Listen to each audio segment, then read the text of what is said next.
Hello guys, welcome back to my channel. இன்றைக்கி நம்ம வீடியோவில் நம்ம வில்லியம் ஷேக்ஸ்பியர் எழுதின சானட் ஒன்னோட தமிழ் எக்ஸ்ப்ளனேஷன் தான் பார்க்க போகிறோம். இந்த சானட் ஒன்னில் வந்து இந்த ஹியூமனோட லைஃப் ஸ்டைலை வந்து ரிலேட் பண்ணி தான் ஒரு 10 பிரின்சிபல்ஸ் வந்து கொடுத்துருப்பாரு வில்லியம் ஷேக்ஸ்பியர். அதில் ஃபஸ்ட்டு ஒன்று தான் வந்து ப்ரோக்ரியேஷன்.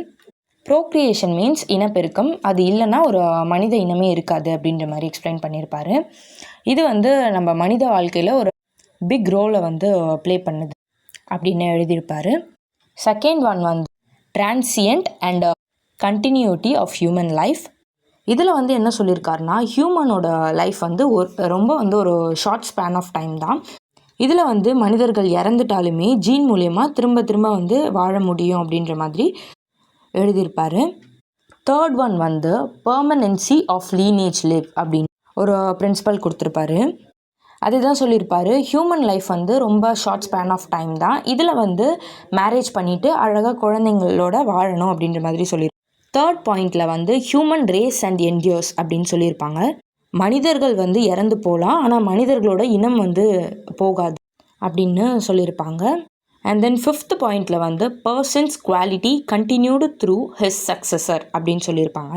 இதில் என்ன சொல்லியிருக்காங்கன்னா, இப்போ நம்மக்கிட்ட இருக்கிற ஒரு குட் குவாலிட்டி அது வந்து நம்ம பரம்பரையிலே இருந்திருக்கும்.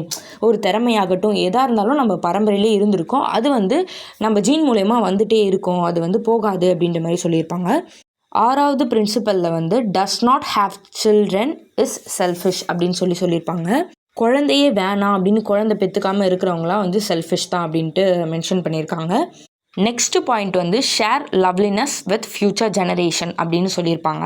என்ன சொல்லியிருக்காங்கன்னா, நம்மக்கிட்ட இருக்கிற கைண்ட்னஸையும் சரி, நம்மக்கிட்ட இருக்க ஒரு அன்பை பாசத்தை எல்லாத்தையும் வந்து ஃப்யூச்சர் ஜெனரேஷன்ஸ் கூட நம்ம வந்து ஷேர் பண்ணணும் அப்படின்ற மாதிரி சொல்லியிருப்பாங்க. அப்படி ஷேர் பண்ணாமல் இருக்கிறது தான் வந்து ஒரு செல்ஃபிஷ்னஸ் அப்படின்ற மாதிரி மென்ஷன் பண்ணியிருப்பாங்க.